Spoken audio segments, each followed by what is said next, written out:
Just went on Sunday, July 31st, 2016 for MarketChess.com. But as MarketChess.com, save it, bookmark it.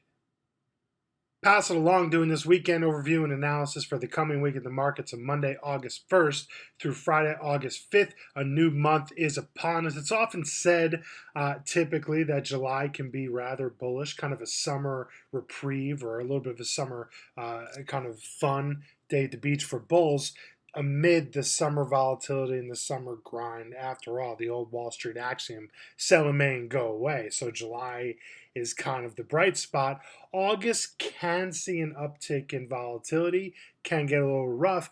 But when we look at the S&P 500 index daily time frame, it's worth keeping that old Mark Douglas trading quote in mind. Every moment in the market is unique. And this market certainly is unique, and I think we'll remember it when it's all said and done for its remarkable resilience. Equity bulls in the U.S., just remarkable resilience for years on end, despite having every reason to book at various junctures to sell off. And the S&P here, basing high and tight, really hasn't given much of anything back after its recent surge to new all-time highs in light of the Brexit shakeout. We will see if that continues. But what's interesting about this coming week in the market is that although last week featured obviously a couple titans, Amazon, Facebook, Alphabet, those remain extremely impressive. Large cap stocks in the NASDAQ. Apple did its thing, but that still has some more work to do.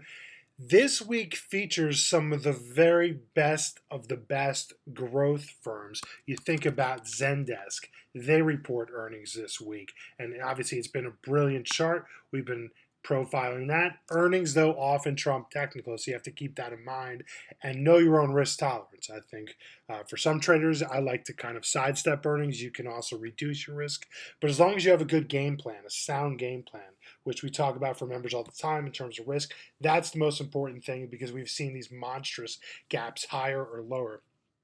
Zendesk earnings this week. Cornerstone, which has been another hot software play, also earnings this week, among many others, including some hot medical device plays. They report earnings this week as well. So again, it's important to know that. I think this will be a good test for some of these big, fast growing firms. Also have the big jobs number on Friday. And then, of course, we have the marquee firms this week.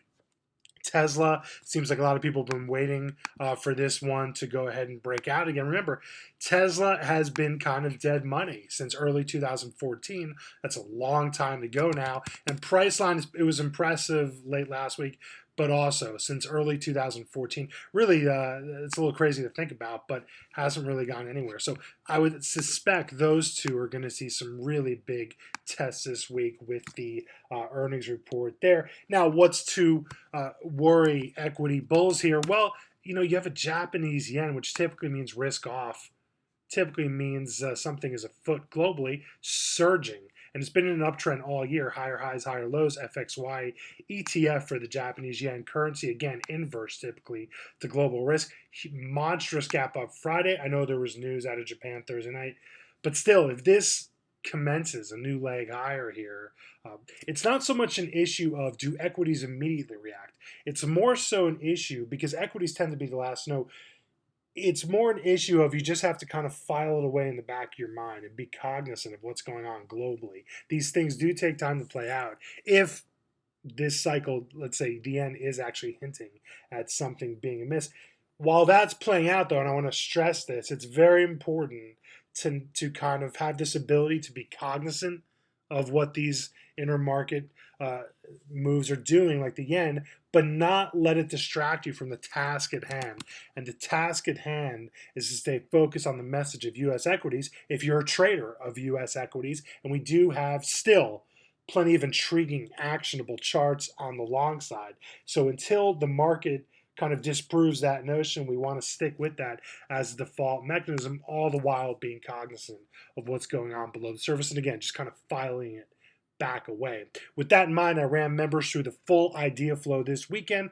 Plenty of actionable long ideas on both, really across several sectors, but also hitting it in terms of the intermarket analysis and kind of layering all of the ideas on top of each other, because there is some interplay, for example, between energy and emerging markets, and we made sense of that puzzle as well. You do not want to miss this weekend strategy session. We also talk about some other sectors which are trying to emerge now for bulls, which would broaden out the rally further, which of course would help the bull case to boost. So we have all of that on our plate this week as we head into August. If you like what you hear in my videos and see my blog posts, there's no time like the present to sign up for a Market Chest subscription service membership at a very reasonable price.